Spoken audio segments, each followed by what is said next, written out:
Vacation to Vietnam starts from rupees 39,999 only with GT Holidays, South India's #1 travel brand. Taste Daily. Taste the Daily. மாசு என்னன்றாரு, அவங்க கேட்டதை விட நாங்க அதிகமா தான் பண்ணோம், இது கூட்டம் அதிகமாயிருச்சுன்னு மக்கள் பக்கம் தான் அவருமே சொல்றாரு. ஐஏஎஃப் கேட்கலன்னு எல்லாம் அவர் சொல்லல, பட் நீங்களும் இன்னும் கொஞ்சம் கூடுதல் எஃபர்ட் போட்டுருக்கலாம். நான் என்ன த்ரீ சொல்றேன், சென்ட்ரல் கவர்மெண்ட் எஃபர்ட் பண்ணணும் மாதேஷ் அவர்கள் சொல்றாங்க. அமைச்சர்கள் மாசு இல்ல, ரெண்டு அரசாங்கம் என்ன எஃபர்ட் பண்ணணும், ஒன்றிய அரசும் மாநில அரசும் சேர்ந்து, மத்திய அரசாங்கம், ஒன்றிய அரசு இல்ல மத்திய அரசாங்கம். நான் திருப்பி உங்களை கேள்வி கேட்கிறேன், அதுக்கு பதில் சொல்லுங்க. என்ன பண்ணி இருக்கணும் மாதேஷ் அவர்கள் எதிர்பார்க்கறாங்க? சென்ட்ரல் கவர்மெண்ட்ல இருந்து, மத்திய அரசாங்கத்துல இருந்து மாதேஷ் அவர்களும் மாசு அவர்களும் என்ன எதிர்பார்க்கறாங்க, என்ன பண்ண முடியும்? இங்க இருக்கிற அமைச்சர்கள் ஏற்பாடுகளை பார்க்கறதை விட்டுட்டு, அப்பா நல்ல ஷோன்னு போய் உட்கார, ஒரு போட்டோ எடுப்பாரு, வீடியோ எடுப்பான்னு போய் உட்கார்ந்தா இவ்வளவு போய் இறந்துதான் போவாங்கன்றது அவங்க கட்சியில் இருக்கவங்களே சொல்றாங்க. அப்ப நீங்க இதை தாண்டி மத்திய அரசாங்கம் குற்றச்சாட்டை வைக்க போறீங்கன்னா ஸ்பெசிபிக்கா வைங்க. நான் சொல்றேன், இந்த விஷயத்தை மத்திய அரசாங்கம் செய்யவில்லை. 12 லட்சம் பேருக்கு 12 லட்சம் பேரா போட முடியும்னு சொல்றாரு. இது சரியான வார்த்தையா? இன்னைக்கு நேற்று மா சுப்பிரமணியனும் பேசல. ஒரு குழந்தை இறந்ததுக்கு என்ன சொன்னாரு? அது குறை பிரசவத்துல பிறந்த குழந்தை, அதனால இறந்துச்சு சொன்னாரா இல்லையா? அதே போல பிரியான்ற அந்த பெண்மணி, ஃபுட்பால் பெண்மணி, அவங்க இறந்ததுக்கு எப்படி சொன்னாரு? உங்களுக்கு ராலி எல்லாம் இதெல்லாம் பெருசுப்படுத்தாதீங்கன்னு சொன்னாரு. அதே மாதிரி தான் மா சுப்பிரமணியன் இதுக்கும் பேசுவாரு. 15 லட்சம் பேருக்குமே நம்ம ஒவ்வொரு போலீஸ் பாதுகாப்பு கொடுக்க முடியாதுல. ஆனா மத்திய அரசாங்கத்தினால இங்க இருக்கிற அதிகாரிகள் என்ன சொல்ல முடியும்? 15 லட்சம் பேர் வராங்கன்னு சொல்ல முடியும். இன்ஃப்ராஸ்ட்ரக்சரை பொறுத்த வரைக்கும் முழுக்க மாநில அரசாங்கம் தான் செய்ய முடியும். நான் திருப்பி அதான் கேட்கிறேன், மத்திய அரசாங்கத்து மேல குறை சொல்றதுக்கு ஒரு பாயிண்ட் சொல்லுங்க. இதுதான், இது மத்திய அரசாங்கம் இது செஞ்சிருக்கணும்னு சொல்லுங்க. என்ன செஞ்சிருக்க முடியும்? அதன் தமிழர்களுக்கு வணக்கம். பல்வேறு துறைகளில் ஆக சிறந்த ஆளுமைகளை சந்தித்து நாம் நேர்காணல் எடுத்து வருகிறோம். அந்த வகையில் மீண்டும் நம்மோடு இணைந்திருக்கிறார் பாரதிய ஜனதா கட்சியின் இளைஞரணி தலைவர் திரு ரமேஷ் சிவா அவர்கள். அவரிடம் கேட்பதற்கு நிறைய இருக்கின்ற வாரங்களோடமே கேட்போம். வணக்கம் திரு ரமேஷ் சிவா. வணக்கம். சென்னையில் நடந்த இந்த விமானப்படை சாகச நிகழ்ச்சி, இது மெரினா கடற்கரையில தான் நடந்தது. இந்திய விமானப்படை, கடற்படை, தமிழக அரசு, ஒன்றிய அரசு எல்லோரும் சேர்ந்து தான் இந்த நிகழ்வை நடத்தி இருக்கோம். பட் நேற்றுக்கு பெரும் கூட்டம், கிட்டத்தட்ட ஒரு 12 லட்சம் மக்கள் கூட்டம் கூடியதாக சொல்றாங்க. ஏற்கனவே ஒரு 15 லட்சம் பேர் வருவாங்கன்ற அறிவிப்பெல்லாம் இருந்தும் நேற்றைக்கு மக்கள் அவதிப்பட்டது தான் நிறைய காட்சிகளை பார்க்க முடிந்தது. எங்க தவறு நடந்திருக்கிறது? ஏன் இந்திய விமானப்படை ஏர்ஃபோர்ஸ் கூடுதலா இன்னும் கொஞ்சம் பாதுகாப்பு கேட்டிருக்கலாம்? ஏர்ஃபோர்ஸ் பாதுகாப்பை நீங்க கொஞ்சம் விட்டா ஏர்ஃபோர்ஸ்ல இருந்தவங்க ஏன் இங்க செக்யூரிட்டி வேலை செய்யல நீங்க கேட்பீங்க போல் இருக்கேன் மதேஷ் பிரதர். இதுல நான் என்ன லாஜிக் எனக்கு புரியல. ஏன் நான் கேட்கறேன்னா, நானும் பார்த்துட்டேன், ஏன்னா நிறைய அமைச்சர்கள் பேசுறதுக்கும் நான் பார்த்துருக்கேன், தமிழ்நாடு அமைச்சர்கள் பேசியிருக்கிறதும் நான் பார்க்குறேன். ஒரு விஷயம் என்னன்னா, ஐஏஎஃப் பொறுத்த வரைக்கும் அவங்க என்ன பண்ண முடியும்? மத்திய அரசாங்கத்தில் இருக்காங்க. இங்கே அவங்களுக்குன்னு ஒரு ஒர்க் ஃபோர்ஸ் கிடையாது. இங்க போலீஸோட ப்ரொடெக்ஷன் அவங்களுக்கு கிடையாது. இங்க காவல்துறை அவங்களோட அதிகாரத்தில் அடியில் வரல அப்படின்னு இருக்குமோ அவங்கள என்ன சொல்ல முடியும்? எவ்வளவு லட்சம் பேர் வர முடியும், எவ்வளவு லட்சம் பேர் வருவாங்கன்ற விஷயத்தை அவங்க சொல்ல முடியும். அது ஆர்கனைஸ் பண்ணி அவங்க சொன்னாங்களா? லிம்கா புக் ஆஃப் வேர்ல்ட் ரெக்கார்ட்ஸுக்கு நம்ம முயற்சி செஞ்சுட்டு இருக்கோம். எங்களோட எதிர்பார்ப்பு என்ன? 15 லட்சம் மக்கள் வருவாங்கன்ற விஷயத்த ஐஏஎஃப் சொல்லிட்டாங்க. கரெக்டுங்களா? அதை தாண்டி அவங்க செய்ய வேண்டிய செக்யூரிட்டி கன்சர்ன்ஸ்ன்றது விஐபி விவிஐபி வரவங்களுக்கு அந்த செக்யூரிட்டி கன்சர்ன்ஸ் தான் அதை சொல்லுவாங்க. இந்த செக்யூரிட்டி கன்சர்ன்ஸை நீங்க மீட் பண்ணணும், இந்த பாராமீட்டர்ஸை நீங்க மீட் பண்ணணுன்ற விஷயத்தை ஐஏஎஃப் சொல்லலாம். இதை தாண்டி மத்திய அரசாங்கத்தை சார்ந்த நபர்கள் இங்க என்ன செய்ய முடியும் சொல்லுங்க. இது டெல்லி என்ன தேவை வேண்டும்ன்றது ஐஏஎஃப் கேட்கலாம்ல. 15 லட்சம் பேர் வராங்கன்ற சொல்லும் போது அதோட தேவைகள் என்ன நீங்களே புரிஞ்சுக்கணும். சொல்லியிருக்காங்களே என்னென்ன வேணும்ன்ற பாராமீட்டர் சொல்லியிருக்காங்க. நான் என்ன கேட்கிறேன், உடை எடுத்துட்டு வாங்க, அதே போல நீங்களே தண்ணீர் பாட்டில் எடுத்துட்டு வந்துருங்க. இதையெல்லாம் ஐஏஎஃப் சார்பிலே அனௌன்ஸ் பண்ணிட்டாங்க. ரைட்டு, அரசாங்கத்தின் சார்பில் நீங்களும் இதையெல்லாம் ஏற்பாடு செய்யலாம்னு ஏற்பாடு செய்ய வேண்டாம் இல்ல சஜஷன் கொடுக்கலன்றது எந்த பட்சத்துல எதை வச்சுட்டு மாதேஷ் அவர்கள் சொல்றாங்க? இல்ல, மாசு என்னன்றாரு, அவங்க கேட்டதை விட நாங்க அதிகமா தான் பண்ணோம், இது கூட்டம் அதிகமாயிருச்சுன்னு மக்கள் பக்கம் தான் அவருமே சொல்றாரு.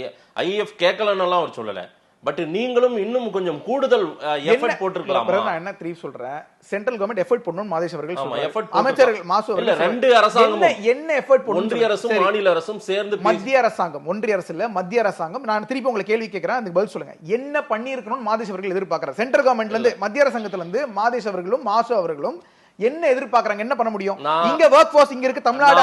நான் கேட்கிற கேள்வி பதில் சொல்லுங்க மாதேஷ் பிரதர்.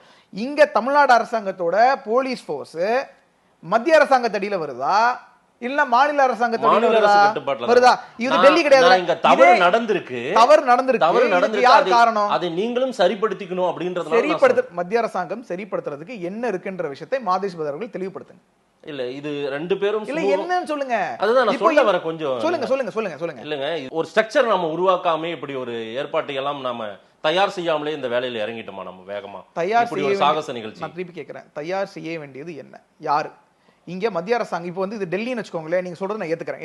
ஏன்னா டெல்லியோட கம்ப்ளீட் காவல்துறை அதிகாரிகள் யார் அடியில் வருவாங்க? சென்ட்ரல் கவர்மெண்ட் அடியில் வருவாங்க. சரி, அப்போ நீங்க வந்து ஒரு குற்றச்சாட்டை வைக்கிறீங்க, நான் ஒத்துக்கிறேன். என்ன சொல்ல முடியாது, டெல்லியோட காவல்துறை அதிகாரிகள் டெல்லி கவர்மெண்ட் அடியில் வராங்க, வரல சென்ட்ரல் கவர்மெண்ட் அடியில் வராங்க. அப்போ நீங்க ஒரு கேள்வி கேட்கறீங்க, செக்யூரிட்டி கன்சர்ன்ஸ் மீறப்படுது, இவ்வளவு பேர் இறந்துட்டாங்க அப்படின்னு ஒரு கேள்வி கேட்டீங்கன்னா ஒரு நியாயம் இருக்கு. ஆனா ஐஏஎஃப் என்ன சொல்ல முடியும்? தெளிவாக சொல்லியிருக்கு 15 லட்சம் பேர் வரப்போறாங்க, அதுக்கு தேவையான ஏற்பாடுகள் நீங்கள் செய்ய வேண்டும் என்ற விஷயத்தை சொன்ன பிறகும் மாநில அரசாங்கத்தோட அஜாகிரதையினால இவ்வளவு இழப்பு நடந்திருக்கு. இது நான் மட்டும் சொல்றேன்னா, அவங்களோட கூட்டணி கட்சி தலைவர்கள் சொல்றாங்களா இல்லையா? செல்வ பிறந்தகை அவர்கள் என்ன சொல்றாரு? இல்ல, அவரு இழப்பீடு கொடுங்கன்றாரு. இழப்பீடு கொடுங்க ஏன் சொல்றாரு? ஏன்னா நீங்க சரியான ஏற்பாடுகள் செய்யலன்றாரு. ஒண்ணு. இரண்டாவது, விசிகே தாண்ட ஒரு கட்சி நிர்வாகி என்ன சொல்றாரு, தலைவர் என்ன சொல்றாரு? நீங்க ட்வீட்டை பார்த்திருப்பீங்க. அவர் என்ன போட்டிருக்காரு? இந்த மாதிரி இது முழுக்க முழுக்க மாநில அரசாங்கத்தோட குறை. இங்க இருக்கிற அமைச்சர்கள் ஏற்பாடுகளை பார்க்கறதை விட்டுட்டு, அப்பா நல்ல ஷோன்னு போய் உட்கார, ஒரு போட்டோ எடுப்பாரு, வீடியோ எடுப்பான்னு போய் உட்கார்ந்தா இவ்வளவு பேர் இறந்துதான் போவாங்கன்றது அவங்க கட்சியில் இருக்கவங்களே சொல்றாங்க. அப்ப நீங்க இதை தாண்டி மத்திய அரசாங்கம் குற்றச்சாட்டை வைக்க போறீங்கன்னா ஸ்பெசிபிக்கா வைங்க. நான் சொல்றேன், இந்த விஷயத்தை மத்திய அரசாங்கம் செய்யவில்லை அப்படின்னு ஸ்பெசிபிக்கா மா சுப்பிரமணியம் அவர்கள் சொல்லியிருக்கிறாரா? எதுவும் கிடையாது. என்ன நாங்க எங்களோட வேலை என்ன? இவ்வளவு பேர் வர போறாங்க, இந்த ஏற்பாடுகள் நீங்கள் செய்யணும்னு சொல்றது மட்டும் தான் மத்திய அரசாங்கம் வேலையை தவிர, அப்படி இல்ல இதை தாண்டி உங்களால செய்ய முடியலன்னா தமிழ்நாட்டோட காவல்துறை அதிகாரிகளை நீங்க தமிழ்நாடு காவல்துறை நீங்க மத்திய அரசாங்கத்துக்கு நீங்க ஒப்படைச்சிருங்க, நாங்க பாத்துக்கிறோம். இல்ல இது என்ன பண்ண முடியாதுல, பண்ண முடியாத ஸ்காட்லாந்து நிகரான ஒரு காவல்துறை தான் வச்சு நம்ம தமிழ்நாடு காவல்துறை தாராளமா நீங்க என்ன வேணா சொல்லிக்கோங்க, சரிங்களா? அதை நான் டிபேட் பண்ண நான் வரல. என்னோட கொஸ்டின் இதுதான். இதே இது டெல்லியில் நடந்துச்சுன்னா நீங்க கேள்வி கேட்டீங்கன்னா நான் ஒத்துக்க. இந்தியன் ஏர்ஃபோர்ஸ் தரப்புலயும் சில என்ஜிஓஸ் கிட்ட சொல்லி வேறு சில ஏற்பாடுகள் செய்யப்பட்டதாக சில தகவல்கள் வந்தது. சரி, அந்த ஏற்பாடுகள் கூட அங்க குறை இருந்ததாக சொல்றாங்கல்ல, அது பெரிய அளவுக்கு இல்ல, நம்பர்ஸ்ல இல்ல அப்படின்றாங்க. நான் திருப்பி சொல்றேன், என்ஜிஓஸ் நீங்களே சொல்லிட்டீங்க. இந்தியன் ஏர்ஃபோர்ஸால ஏர்ஃபோர்ஸ்னால என்ஜிஓஸோட டை அப் பண்ணி நீங்க ஹெல்ப் பண்ணுங்கன்னு சொல்ல முடியும், சரிங்களா? நான் திருப்பி சொல்றேன், நல்ல ஒரு ஃபர்ஸ்ட் ஒரு புரிதல் வந்து எனக்கு இருக்கிற அளவுக்கு மாதேஸ்வரர்கள் என்னோட ஜாஸ்தி இருக்குன்னு எனக்கு நல்லா தெரியும். அதனால வந்து நான் திருப்பி கேள்வி கேட்கிறேன், மத்திய அரசாங்கத்தோட பவர்ஸ் ஒரு மாநிலத்துக்கு வரும்போது அதோட பவர்ஸ் என்ன? நாங்க இங்க செக்யூரிட்டி போர்ஸை இறக்க முடியுமான்ற கேள்விக்கு முதல்ல மாதேஸ்வரர்கள் பதில் சொல்லணும். ஒண்ணு. ரெண்டாவது, மத்திய அரசாங்கத்தினால மாநில அரசாங்கத்தை தாண்டி இன்ஃப்ராஸ்ட்ரக்சருக்கு இங்க கட்டுமானத்தை உயர்த்த முடியுமா, இல்லைன்னா இந்த இடத்துல இங்க ஆள் நிக்க வைக்க முடியுமா? ரெண்டாவது கேள்வி. இது ரெண்டும் செய்ய முடியாத பட்சத்தில் மத்திய அரசாங்கம் என்ன செய்ய முடியும்? நிதி ஒதுக்கீடு செய்ய முடியும். ரெண்டாவது, என்னென்ன செய்ய வேண்டும் என்ற விஷயத்தை அவங்க ஒதுக்கீடு செய்ய முடியும், என்ன வேலைகள் பண்ணணும்னு சொல்ல முடியும். இதெல்லாம் தாண்டி இவ்வளவு பேர் இறந்திருக்காங்கன்னா இது முழுக்க முழுக்க மாநில அரசாங்கத்து மேல தான் வரணும். இதை தாண்டி எப்படி மத்திய அரசாங்கம் நீங்க குறை சொல்வீங்க? இன்னொரு மா சுப்பிரமணியன் என்ன சொல்றாரு? 12 லட்சம் பேருக்கு 12 லட்சம் பேரா போட முடியும்னு சொல்றாரு. இது சரியான வார்த்தையா? இன்னைக்கு நேற்று மா சுப்பிரமணியனும் பேசல, ஒரு குழந்தை இறந்ததுக்கு என்ன சொன்னாரு? அது குறை பிரசவத்துல பிறந்த குழந்தை, அதனால இறந்துச்சு சொன்னாரா இல்லையா? அதே போல அந்த அந்த பிரியான்ற அந்த பெண்மணி, ஃபுட்பால் பெண்மணி, அவங்க இறந்ததுக்கு எப்படி சொன்னாரு? உங்களுக்கு ஒரு வேலையே இல்லை, இதெல்லாம் பெருசுப்படுத்தாதீங்கன்னு சொன்னாரு. அதே மாதிரி தான் மா சுப்பிரமணியம் இதுக்கும் பேசுவாரு. ஏன்னா உயிருக்குன்ற உயிரோட வேல்யூன்றது தமிழ்நாட்டில் இல்ல, இந்த அரசாங்கத்தை சார்ந்த எந்த அமைச்சர்களும் இல்ல. அதுதான் உண்மை. நான் திருப்பி கேட்கிறேன், 40 கோடி செலவு பண்ணி நீங்க நடத்தீங்களா? ரேஸ் நடத்துறீங்களா? அங்க எவ்வளவு ஆம்புலன்ஸ் இருந்துச்சு, இங்க எவ்வளவு ஆம்புலன்ஸ் இருந்துச்சு? போக்குவரத்து நெரிசல்ல எக்கச்சக்க ஆம்புலன்ஸ் நின்னுது. காமெடி பண்ணாதீங்க பிரதர், சரிங்களா? இதுல நம்ம வீடியோ போதுமான ஆம்புலன்ஸ்கள் நிற்கப்பட்டதா? ஒண்ணு. ரெண்டாவது, நீங்க தண்ணி வைக்கிறதுக்கு தண்ணி வசதி பண்றதுக்கு ஏதாவது விஷயம் செஞ்சிருக்கீங்களா? ரெண்டு. வேற என்ன செஞ்சீங்க? 70-80 மருத்துவ கேம்ப் வந்து அங்க செயல்பட்டதாக சொல்றாரு மாசு அவர்கள். வேற நான் திருப்பி தான் கேட்கிறேன், நீங்க வந்து சும்மா 70 பண்ணிட்டாங்க 80 பண்ணிட்டாங்கன்னு வாய் வார்த்தையை விட்டுட்டு இருக்கீங்க. வாய் வார்த்தையை விட்டு இவ்வளவு பேர் ஏன் இறந்தாங்கன்னு கேட்டா மத்திய அரசாங்கம் தான் குறை சொல்றீங்கன்ற போது, அப்ப நீங்க முதல்ல உங்க பக்கம் இருக்க குறையை நீங்க ஒத்துக்கோங்க. குறைன்னு இல்ல, நான் உங்ககிட்ட வாதம் வைக்கிறது, நீங்க எதிர்பார்த்த அளவுக்கு, அதாவது மத்திய அரசும் மாநில அரசும் எதிர்பார்த்ததை விட மீறி இந்த கூட்டம் வந்துருச்சோ? 15 லட்சம் பேருன்னு ஐஏஎஃப் சொல்லிட்டாங்களா? இல்ல, 15 லட்சம் பேருக்குமே நம்ம ஒவ்வொரு போலீஸ் பாதுகாப்பு கொடுக்க முடியாதுல. ஆனா மத்திய அரசாங்கத்தினால இங்க இருக்கிற அதிகாரிகள் என்ன சொல்ல முடியும்? 15 லட்சம் பேர் வராங்கன்னு தான் சொல்ல முடியும். இன்ஃப்ராஸ்ட்ரக்சரை பொறுத்த வரைக்கும் முழுக்க மாநில அரசாங்கம் தான் செய்ய முடியும். நான் திருப்பி அதான் கேட்கிறேன், மத்திய அரசாங்கத்து மேல குறை சொல்றதுக்கு ஒரு பாயிண்ட் சொல்லுங்க, இதுதான் இது மத்திய அரசாங்கம் இது செஞ்சிருக்கணும்னு சொல்லுங்க. என்ன செஞ்சிருக்க முடியும்? நீங்க என்ட்ரி நாம வந்து குறைவான 15 லட்சம் பேர் வருவாங்கன்னு சொல்லியாச்சு. கரெக்ட்டா? என்ட்ரியே நாம வந்து இவ்வளவுன்னு அளவிட்டு சொல்லிருக்கலாமோன்ற ஒரு பார்வை அது. ஏற்கனவே சொல்லிட்டாங்களே பிரதர், நான் திருப்பி சொல்றேன். 15 லட்சத்திலே நிக்கிறீங்க. ஆமா, முன்னாடி சொல்லியாச்சா? இந்த விஷயம் நடக்கிறதுக்கு 10 நாள் முன்னாடியே சொல்லியாச்சு, நியூஸ்லயே வந்துருச்சு, லிம்கா புக் ஆஃப் வேர்ல்ட் ரெக்கார்ட்ஸ்க்கு இவங்க என்றாங்கன்னு சொல்லியாச்சு. இதுக்கு மேல மத்திய அரசாங்கம் செய்யறதுக்கு எந்த வேலையும் கிடையாது. முழுக்க யாரா பொறுப்பு எடுத்துக்கணும்னு நினைத்தார்கள், அது மாநில அரசாங்கம் தான் எடுத்துக்க வேண்டும். சரி, இங்க மாநில அரசின் தவறு தான் அப்படின்றது உங்களுடைய பார்வையா இருக்குது. திரு அண்ணாமலை அவர்கள் இங்கிருந்து படிக்க வெளிநாடு போனதுக்கு பிறகாக பிஜேபியினுடைய செயல்பாடுகள் வேறு ஒரு குழு அமைச்சு அதை ஃபாலோ பண்ணி போயிட்டு இருக்குது.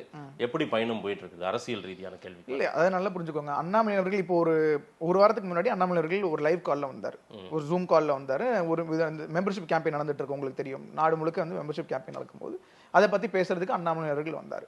இதெல்லாம் தாண்டி எங்க கட்சியில வந்து எந்த அளவுக்கு ஒரு தலைவருக்கு முக்கியத்துவம் கொடுக்குறாங்கன்றதெல்லாம் தாண்டி எந்த அளவுக்கு ஒரு கட்சியில ஒரு தலைவர் அவரை வளர்த்துக்கிறதுக்கான ஒரு விஷயங்களுக்கு ஸ்பேஸ் கொடுக்குறாங்கன்றதை நம்ம யோசிக்கணும்.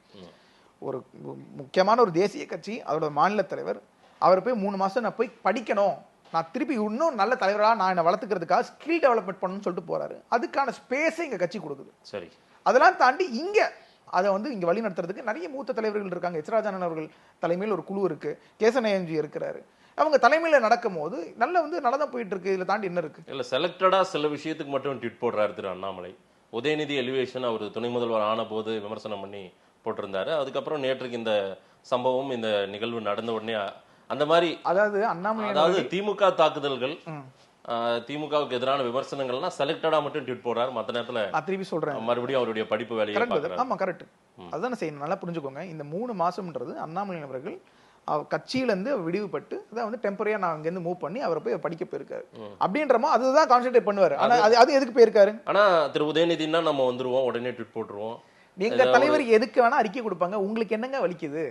எங்க தலைவர் he will pick a topic and speak about it. அதுல என்ன தவறுன்னு நான் கேட்கிறேன். இப்போ நான் திருப்பி கேட்கிறேன், உதயநிதி அவரோட எலிவேஷன் வந்து வேலிட்னு நீங்க நினைக்கிறீங்களா?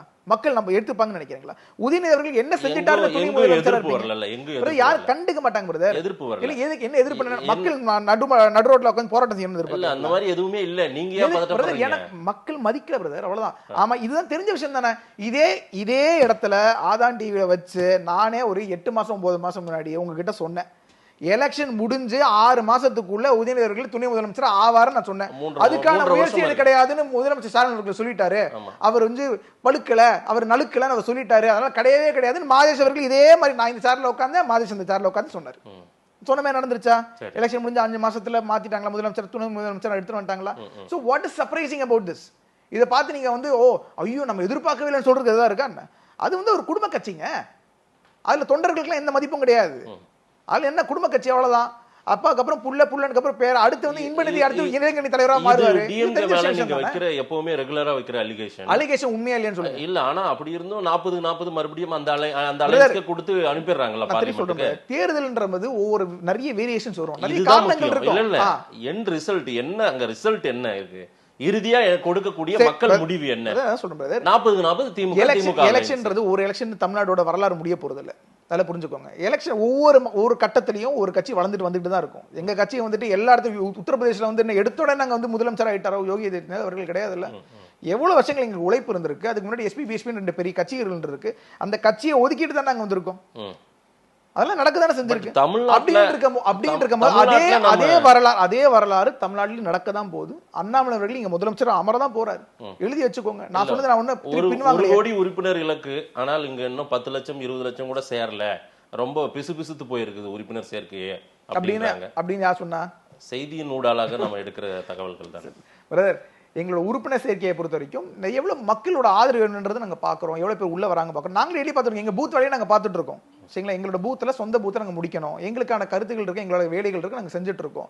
இதெல்லாம் தாண்டி தேர்தல் கிட்ட வரும்போது நீங்க பார்க்க தான் போறீங்க. நான் திருப்பி சொல்றேன், ஒவ்வொரு தேர்தல் வரும்போது எங்களோட வளர்ச்சி பார்க்க தான் போறீங்க. ஒரு இடத்துல நாங்க வளர்ந்து வந்துகிட்டே தான் இருக்கோம். கண்டிப்பாக எங்களுக்கு நம்பிக்கை இருக்கு, அண்ணாமலை அவர்கள் இங்க முதலமைச்சரா அமர வைக்க போது நம்பிக்கை எங்க இருக்கு, நாங்க அது ப்ரூவ் பண்ணி காமிக்கிறோம். பட் ஆனா இன்னைக்கே ப்ரூவ் பண்ணு, நாளைக்கே ப்ரூவ் பண்ணுன்றது என்ன கான்செப்ட் எனக்கு புரியல. தேர்தல் வரட்டும், தேர்தல் வரும்போது உங்களுக்கு தெரியும். இல்ல, 1 கோடி இலக்குன்றது எட்டி பிடிக்க முடியுமா? தமிழ்நாட்டுல கண்டிப்பாக முடியும். அந்த நம்பர்ஸ் அனௌன்ஸ் பண்ணுவீங்கல்ல? டெஃபினட்டா 200% அனௌன்ஸ் பண்ணுவோம். இல்லன்னா எங்களுக்கு என்ன பயம்? இங்க பாருங்க, நாங்க ஏதோ ஒரு தவறு செஞ்சுட்டோம் அப்படின்னா நாங்களும் ஒத்துப்போம். நாங்க மீதி கட்சிகள் மாதிரி கிடையாது. நாங்க கீழே வந்துட்டோம்னா இல்ல நாங்க எங்க கரெக்ட் பண்ணணும்ன்றதை நாங்க பார்ப்போம். So we are a very organizational party. சரி, சரிங்களா, எங்க தவறு நடக்குதோ அதை பார்த்து ரெக்டிஃபை பண்ணணும் தான் பார்ப்போம். ஏன்னா மக்களுக்கான கட்சி இது. இது எந்த குடும்பத்துக்கான கட்சி கிடையாது.